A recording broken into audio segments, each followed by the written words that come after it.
All right, so we have with us this morning Nikila Okorowo, and she has a wonderful, very powerful testimony to share with us. Nikila, how are you this morning? I'm well, thank you. How about you?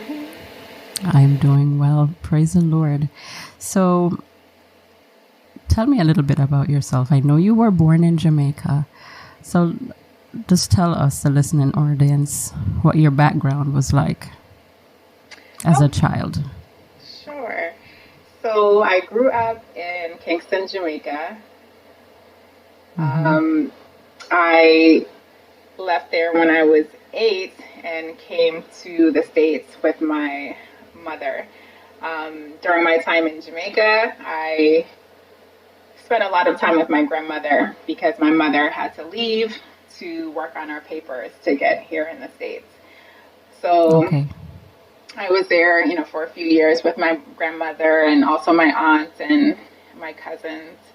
And I really loved Jamaica. I remember even at that early age when I left my grandmother, I cried, I bawled, and I did not want to leave. So that was my experience. So you went to school and everything, of course, those formative years, you were living a normal Jamaican life of a child, right? Yes, I went to Stella Maris Prep. Okay. And so you knew you were going to America, right? How did you feel about that? I know you didn't want to leave your grandma, but was there any excitement about coming to America? Not that I remember. I recall it being a traumatic experience coming into a new culture altogether. People talked differently. They looked different. Right. A whole different type of school atmosphere. It was an experience. I used to get made fun of because of my accent. But, as all of us who leave Jamaica and go somewhere else, we do acclimatize and we learn the ropes and we learn to fit in, right? Exactly. So after a while, it wasn't so bad. Exactly. Yes, you adapt and you adjust. Right. So you go through elementary school, you go through high school, right? Did you work after high school? What was life like after high school? Well, I had my first job. It was a seasonal job at the age of 14. So that was before the actual usual typical age of a minor working. And then from there, I had a job at a grocery store at the age of around 17. And so I worked at Publix. So I'll go ahead and say that. I worked at Publix grocery store. I started out as a bagger, worked my way up to a cashier, to working the front desk customer service, then to the back office counting the safe. So I always had a growth or ambitious kind of mindset to work my way up. Right. Excellent. So you're doing Publix, you have this job. What is your life outside of your job? I know you grew up in Jamaica. Did you go to church with your grandmother? What was your experience like with the Lord, from the time you were a child until you were working your way through the rungs in Publix? So growing up in Jamaica, my family on my mother's side, they're West Indian. And so my experience, from what I recall, they would go to the Hindu temple. We would do different ceremonies and things like that. But we never really went to church.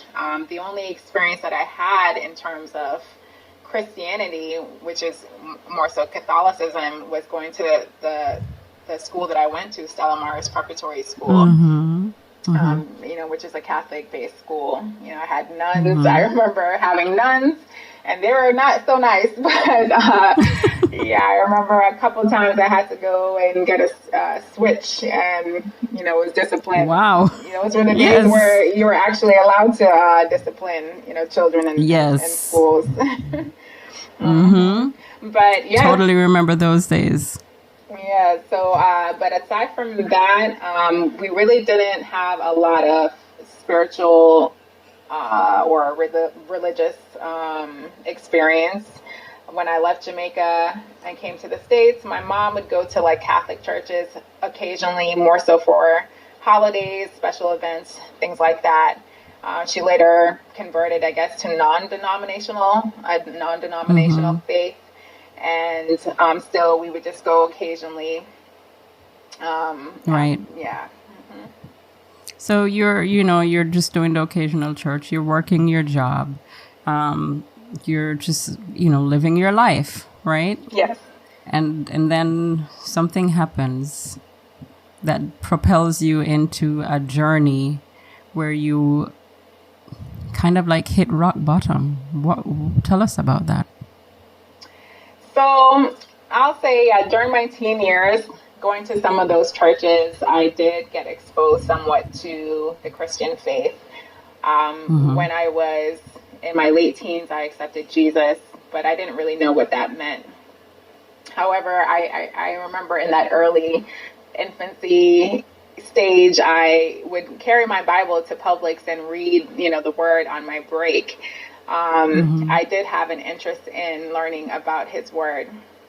But on the other end of things, I went through a very traumatic childhood, and I went through a lot of experiences, just, being uprooted from Jamaica. Had some things that happened to me while I was there in Jamaica, and then coming to the States. It was a very, kids are very, what's the word?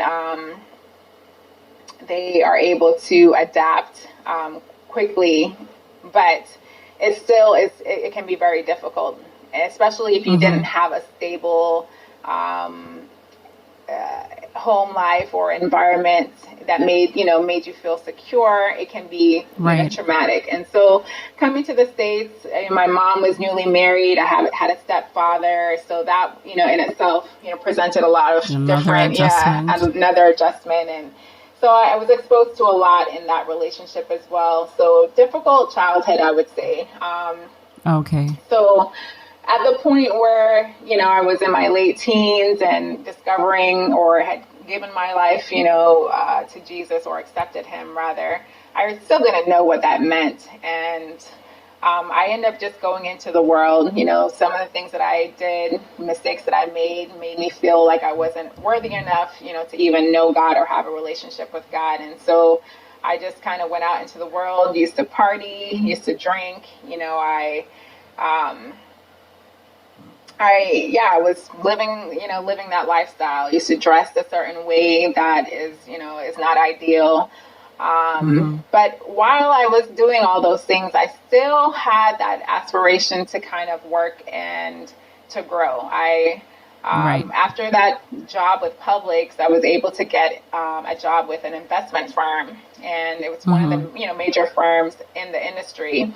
And I started out in operations. I started out doing new accounts and cashier, and then eventually what happened was there was someone who went out on maternity leave. She worked with a huge investment team, and they needed someone to fill her position while she was out on maternity leave. So I volunteered, and during that time, I really put in the work, to stay on that team. And this was a $1 billion, $1 billion team as far as assets under management. And they had institutional clients, it was a pretty prestigious team, I would say. And so during that time, I was able to prove myself, and I ended up landing a position on that team. And I ended up getting my first investment license, my Series 7.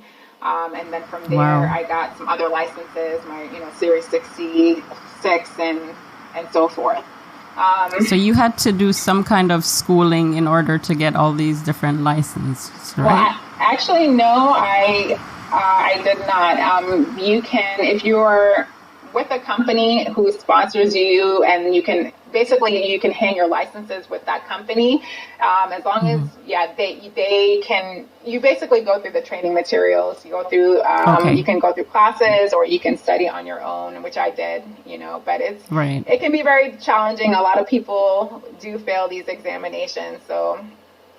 So this is something you did on your own, and you made yourself qualified, and you were able to move through the ranks. Yes. That in and of itself is impressive. I mean, you have to be driven to be able to achieve that. Yes. So it sounds like you were a driven person. At times. Okay. So you're making your way through, and you during any of the, but you're still on the partying circuit, right? Yes. You're still doing all this stuff. Did you ever think about God in your relationship and the Word or anything like that during this time? Or you thought you were just far gone? I would say that I would always think about God, like somehow, some way, I would always think about him or come across something to do with God or religion. But I was just caught up in, the lifestyle that I was in, partying, the wrong, hanging with the wrong crowd or keeping the wrong company. And also just, caught up in a lot of my insecurities. I had a lot of insecurities as a young adult because of some of the experiences I went through as a child. And I was just looking to fill voids in different ways and, to pretty much numb my pain, so to speak. Right. Wow. Okay, so you're going through this lifestyle and it gets you in trouble? Yes. Okay. Tell us about, that, and how that propelled you to now feel that something needs to change. Yes. So while I was still working, that corporate job and growing in the ranks, I was, again, caught up in my lifestyle. And eventually, if you're doing those things, it's going to catch up with you. I was drinking. I was smoking. I end up having some legal issues. And it really kind of derailed my life, because even though I was partying and, doing some of the things that I was doing, I thought my life wasn't so bad at that time. I was working this job. I was, becoming more independent. I was actually working. I had a son, actually. Let me rewind a little bit. I had a son when I was 22 years old, and he was the inspiration to do a lot that do what I did in terms of that drive or that ambition, to get my licenses, to give him a better life, to, have a place of our own and things like that. And so, but yet I was going back and forth from, wanting to, it was like I was living this double life. I wanted to be this good person, just, I wanted to dress a certain way. I always wanted to be more conservative in my dress. And sometimes I would get made fun of because of that. But on the other end, it was like, the more and more I got caught up in that lifestyle, I found myself dressing a certain way, acting a certain way, not wanting to be,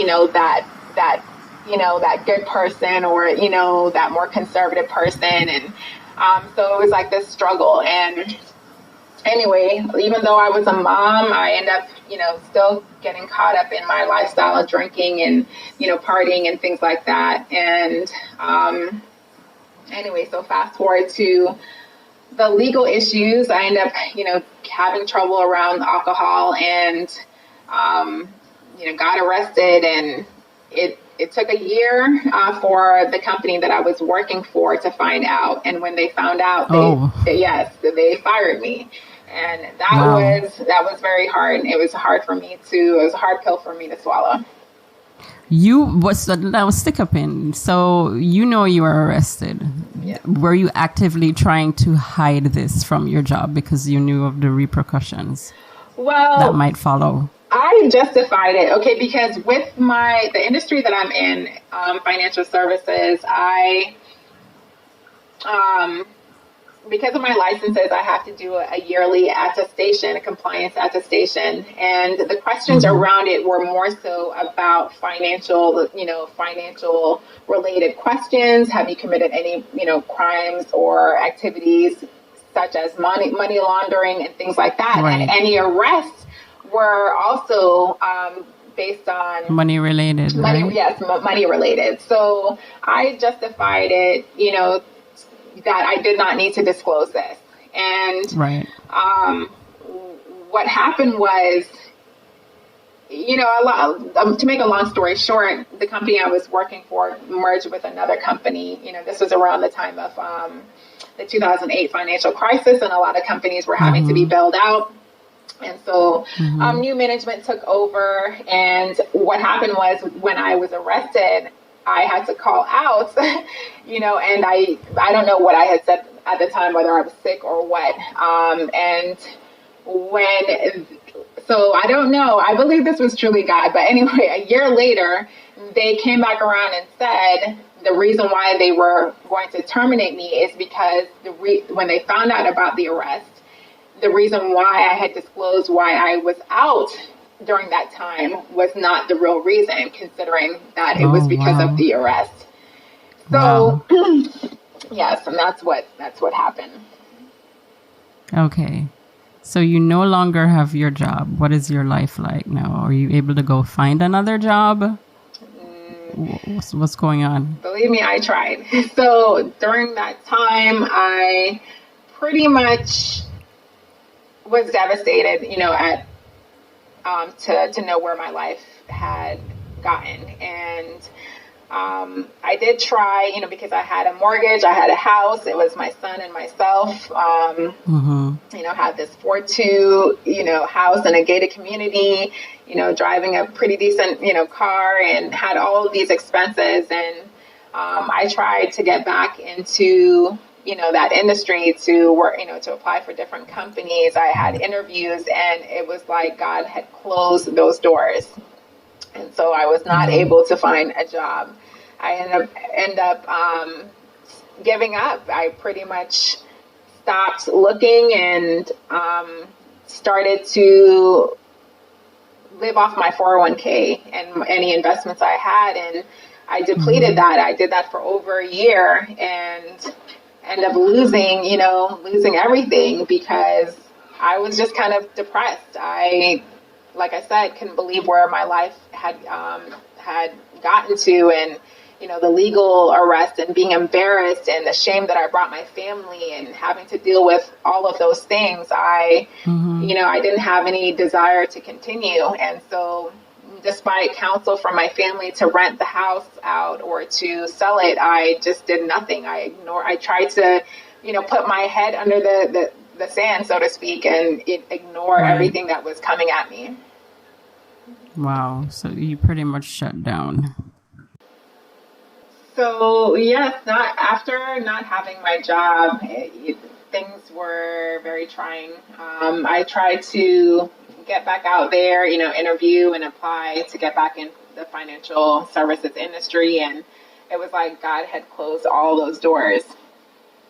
I had interviews, but no success, and so I ended up, living off my 401k, ended up losing, using my 401k to live off of for over a year, and despite counsel to sell or to rent out my place, I just ignored it. I put my head underneath the sand and wanted to ignore all those things, and I ended up running out of funds and had to start working again. So I ended up working for a local pharmacy, that pretty much everyone knows, and the name up, but it's their centralized operations that I was working at. And I started out as a pharmacy tech making minimum wage. Compared to what I had been making before, it was a huge, huge difference. And I ended up, within a few months applying to work for the manager of the overall operations. It was a huge facility, and became his administrative assistant. So I did that job for about a year and a half, and it was a very humbling experience. And God, opened the doors in His time. And I'm saying this in hindsight, but at that time, it was just like the doors were shut. I wasn't able to get a job. Back in the financial services, had to take this low-paying job, a job that was kind of embarrassing, to me, and had to work and endure that, for a year and a half. But it was like, in hindsight, I can see it was God, and God had to do that to humble me because I was prideful, or I wasn't recognizing that He had been there in the midst all this time, Wow. So He opened the doors because it was like a year and a half of doing that job, and then a recruiter reached out to me, and it was for a job with an investment firm. A reputable investment firm, and someone had given that recruiter my name. And so they reached out to me, and I went through 3 interviews, got a position working with a very difficult financial advisor, very difficult personality. But, one thing I could say about myself is I can deal with difficult personalities. And so anyway, we ended up working together, but it was not easy after some time. But the point is that I got back in the door, and I had that position. And one of the things that I failed to mention is that when I had run out of those funds and had lost my house, I had lost it to foreclosure, I had to move back in with my family. And that was another hit to my ego, a lot, hit to my, So it led to just being in a depressed state of mind, and very insecure, very hopeless. And though He had given me that job, I had gotten that job, and things were starting to turn around in that respect. Personally, emotionally, mentally, I was, spiraling downward. And Wow. Yeah. So do you feel the need yet to cry out to God? Like, what changed for you in terms of the social, emotional, personal aspect of life?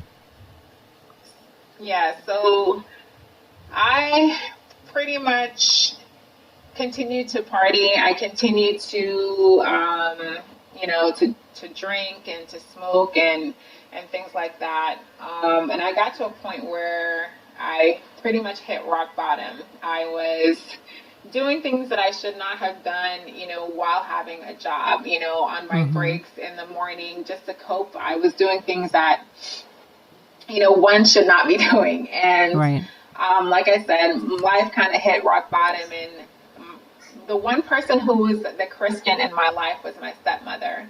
And, throughout my life, my late teens and, early adulthood and, late adulthood or later adulthood, she would be that voice, throughout my life to point me towards God. And I know that she had been praying for me. I went through some traumatic experiences. And so I knew she was praying for me. And like I said, I hit rock bottom, and I finally on my own cried out to God. And it was like, I was in a dream, because He opened doors and He shut doors almost immediately, because almost instantly I would say that He gave me it was like a 180. My life had completely changed. I stopped smoking. I stopped drinking. I stopped going in those environments, those partying environments. And it wasn't because of me. It was because of God. I know it was, because I would have never been able to stop doing those things on my own. And what you're saying is so key. I know a lot of people who want to make these kinds of changes, but it is a struggle. It's really, really hard for them.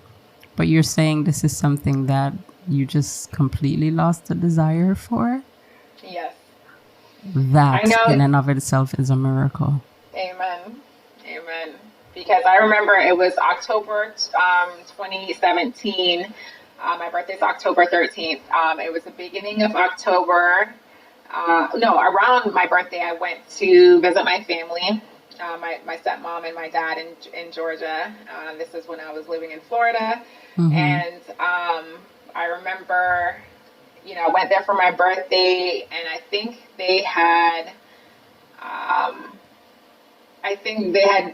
poured some wine or champagne for a toast. And I remember that was the last time I had drank any alcohol. When I came back after my birthday, that was it. Like October, that was it. And October 29th is when I moved out of my family's house. In a very short amount of time, October 10th is when, okay, let's rewind. So we talked about the fact that I cried out and God, answered. And one of the ways that he answered was through a dragonfly. Yes. And that may sound unusual. And I know now in my, more mature walk that we can't really look at, signs and wonders and things like that, because, the enemy can use those things as well. And we can, But at that time, he allowed that experience to give me hope, because I had been, like I said, doing things on my, before going to work and during my break that I should not have been. And one morning on the way to work, I was getting off the exit off of the highway, and I was at a light, and this dragonfly kept darting and flying into my windshield, flying on top of the car roof, and kept, and the sides of the windows, and kept doing that for the majority of the time while I was at the light. And it stood out to me because I had never had that experience. So when I got to the office, it prompted me to look into what, a dragonfly symbolizes. I don't know why, because it wasn't like I would typically look up the meaning or symbolic meaning of things, but that experience kind of stood out to me. And what I found is that the dragonfly starts out like a nymph in the water in lake environments, and it evolves into the dragonfly, where it has these iridescent wings that kind of hover off of the light reflection and above the water. And basically what it meant was, and what it means is new beginnings. So this nymph, leaves the water as this little insect and transforms into this dragonfly with, wings that reflect off of the light. And so anyway, it meant new beginnings. And that to me stood out, and it gave me hope. And it was like God was using things and people at that time to really pour into me. And that is what gave me the, the motivation, the encouragement to move forward, and to, that gave me, that I guess took away the desires, that I had for, for some of those things. Yeah. Okay. So you're at a new beginning. What happens in January 2018? Because you're beginning a new life. You're put away these old habits, but you're starting new habits. What happened in January 2018? Well, just a little bit before that, like I said, October is when, he used that dragonfly to touch my life. The end of that month is when I was able to move out into an apartment with my son, to get out of, the home that I was in with my family, because it wasn't the best situation, to be in. And, in a short amount of time, he opened the doors. And so, my stepmom, she would do the Daniel fast at the beginning of each year. And, I think I had been in conversation with her, and I decided to do the Daniel fast. And that's usually giving up any meats and, just really eating fruits and vegetables, not eating processed foods and sugars and things like that, sweets. So I began doing that, and it was like God used that as a beginning for other people to then come up to me during that time and talk to me about going plant-based, talking to me about the effects of eating meat and how that can, affect, one in different ways, like with the animals, what they go through being slaughtered and the stress hormones, the cortisol that goes off into their body that you then turning around and eating that can, actually affect you hormonally and things like that. So he was just using a lot of people to come into my life to lead me on a plant-based journey. And that's what happened. So 2018, I went plant-based and I've been plant-based ever since. Wow. So prior to 2018, that was never something on your radar to explore. Correct. Wow. So now you're on this new beginning journey, 2018. I know that you have gone back to school. So I am surmising that you're no longer in the financial sector. I actually am. I still am. Okay. But, okay. Yes. Mm-hmm. But now you're no longer in Florida. You have moved and you are studying. You're studying in Alabama.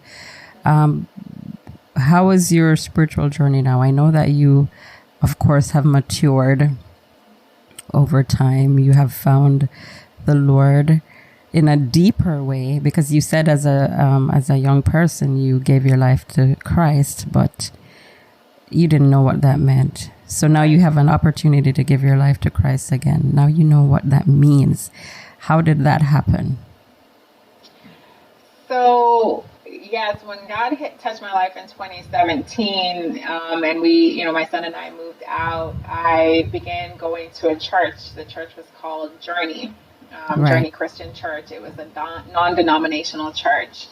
Mm-hmm. So I would go there faithfully. Like I said, I stopped partying. I stopped hanging out with certain people, and I really just put my all into being in a better environment and, going to church and reading the word and learning more about him. And so it was through my personal studies that I came across the Sabbath.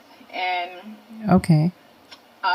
like I said, this was a non-denominational Sunday church, and I came across the Sabbath. I have a personality where I ask a lot of questions. I'm very skeptical. I research things a lot. And so when I researched, the Sabbath, I'm like, well, why is it that if, Saturday is Sabbath, what's the Sabbath?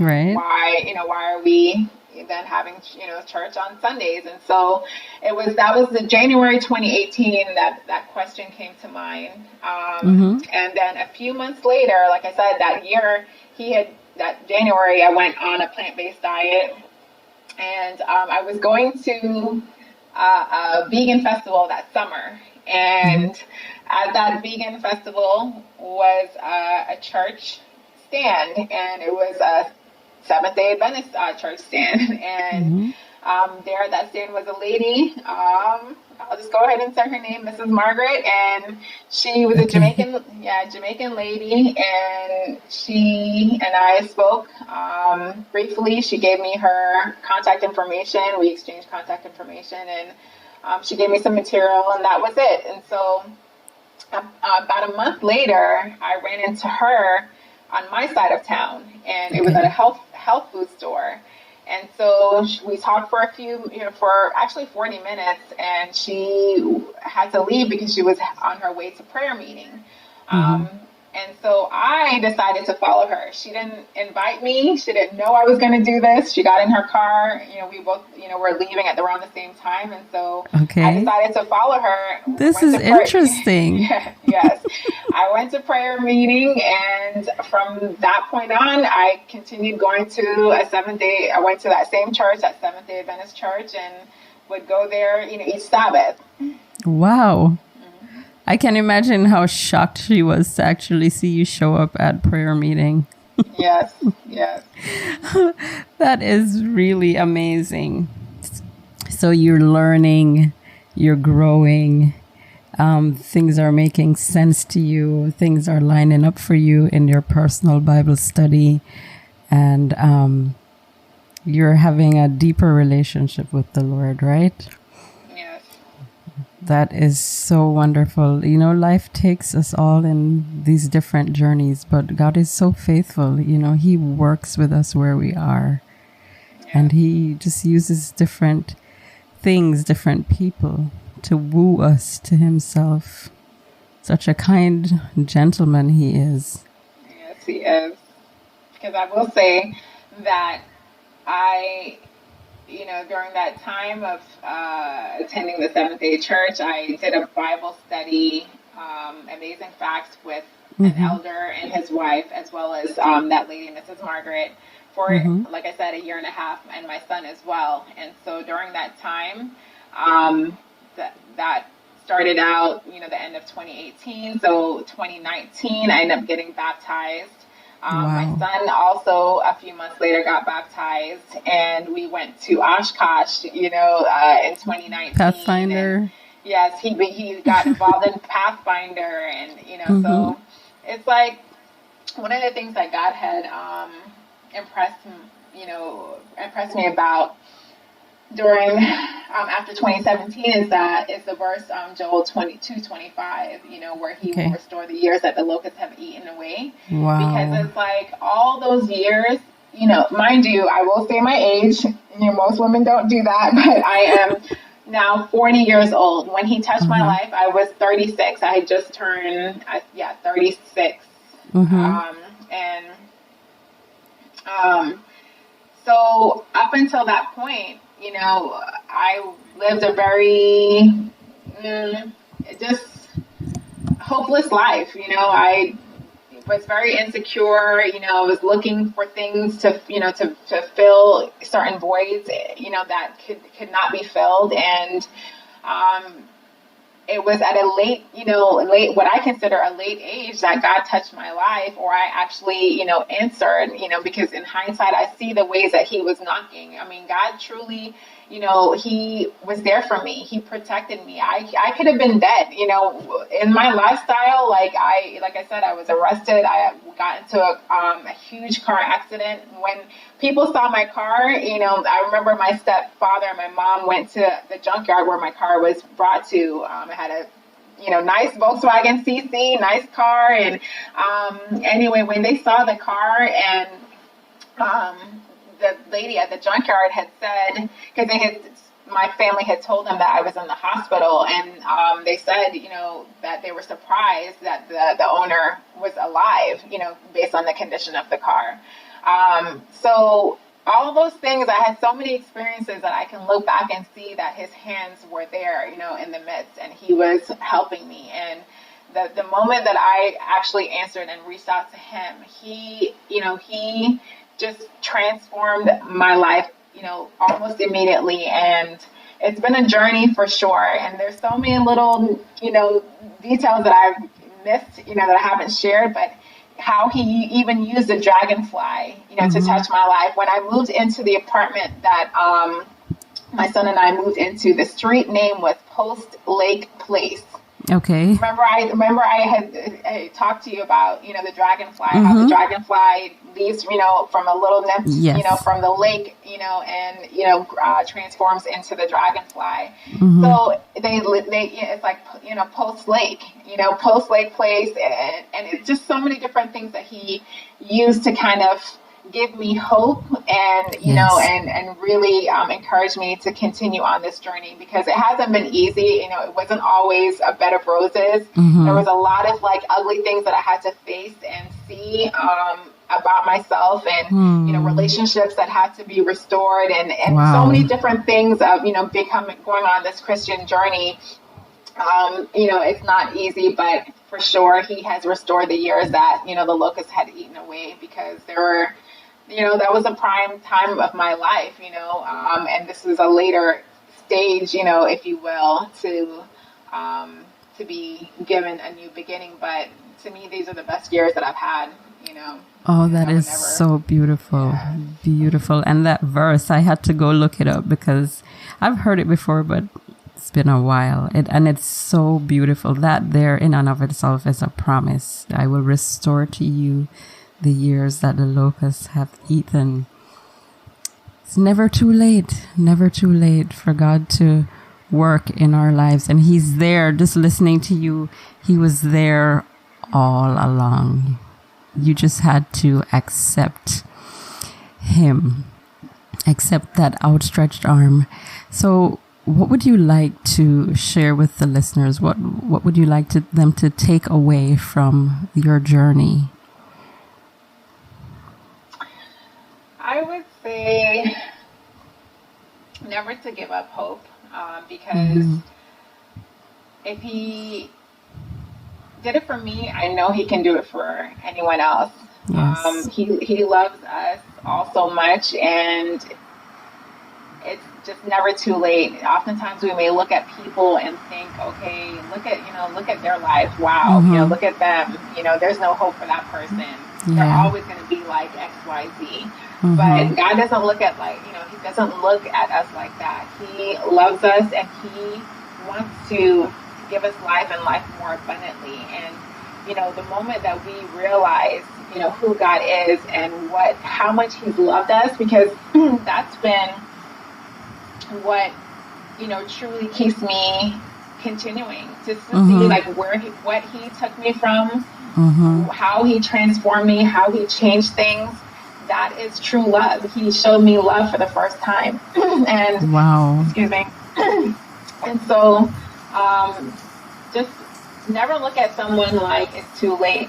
We should always be prayerful for, others. When we see people in bad situations where they may have an ugly attitude, where they may be depressed, they may be drinking their lives away, they may be smoking, they may be doing whatever it is that they're doing, those people are hurting inside. Yes. You never know what they've been through. You never know the experiences that they have gone through that have made them the way that they are. And so God knows our hearts, and he is there, for us, and he wants to give us, like I said, life more abundantly. So we need to be prayerful for one another and never, judge one another, and really understand it's never too late. And another thing is, once you recognize the power of his transformative love, and the things that he's done for you, and you have a testimony, be open, be vulnerable. Don't be ashamed, and don't be embarrassed about the things that you've done. You should never be proud of those things, and you should never glorify them in any way. But those experiences, shaped you. Those things you can use to relate to other people. Open up and share, and allow people to understand your testimony, how God changed your life. All the things that you maybe were embarrassed by. I'm no longer embarrassed by them to that extent. Yeah, no, I would, it's not my best. Those weren't my best moments. Those weren't the things that I would want to, brag about.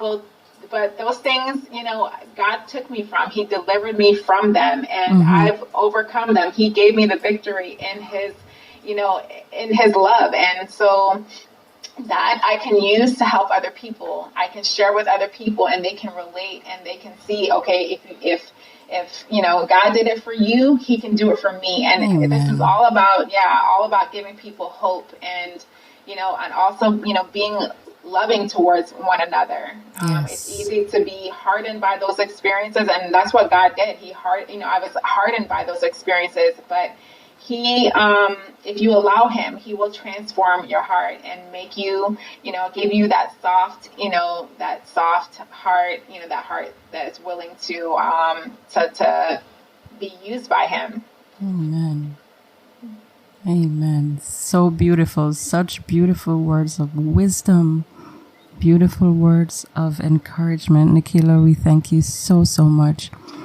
One of the things that I want to point out about my experience is that early on in my life, I wanted to be more conservative. I wanted to do things a certain way. I wanted to be, a good person and dress a certain way. And my lifestyle led me into a different path, but there was always this wrestle, where I wanted to do things a certain way, but it was like I was drawn into another direction. And so the direction that I went wasn't the right direction. And I found myself doing things that I did not want to do. Like, it was almost like I had no control. I would, Wow. It was like this pull in a direction that was constant. It was like always constant temptations or thoughts going through my mind to do certain things that, would ultimately make me feel more insecure, make me feel, worse about myself. And I really believe there is such a thing as demon possession. We read about it in the word, but it is a literal thing. I believe, like I was, like Mary Magdalene, that all of those, like I was delivered from many, many different spiritual holds. Wow. Because like I said, when he transformed my life, I was able to let go of things almost immediately. And it was like God had broken whatever possession was over my life and transform it almost immediately. And it is a real thing, because I look at people now and I see that it's not just, okay, they have a problem with drinking, or they have a problem with drugs, or they have a problem with promiscuity. No, these people have possessions. I see people who are lost, who are struggling, who are not able to see. Their eyes are covered, their ears are plugged up, and they're not able to see or hear. And I really believe that people do have problems with possessions, and it's something that needs to be, talked about. This is deep. This is so deep, because as you're speaking and you're saying their eyes are not able to see and their ears are plugged up, and it's almost like you're saying they're trapped. Yes. All I keep thinking of is people being under a spell. Yes. I know God does not cast spells on us. He wants us to be of a sound, clear mind at all times. So we have to try these spirits. And I think I appreciate that you brought this up, because it is real. And it's something that we need to pray for each other to be delivered from, is these strongholds. So yeah, thank you for sharing that. Yes. For the time that you have spent sharing your testimony with us. We'll continue here to pray for you, that God will continue to show himself to you in a mighty way, and he will. We are so grateful that he has restored the years to you. And I'm going to take that promise, for myself. I'm so grateful that you were able to share that, restore those years that the locusts had eaten. That's so beautiful. And we just want to thank you so much Amen. for being on here with us today. Thank you.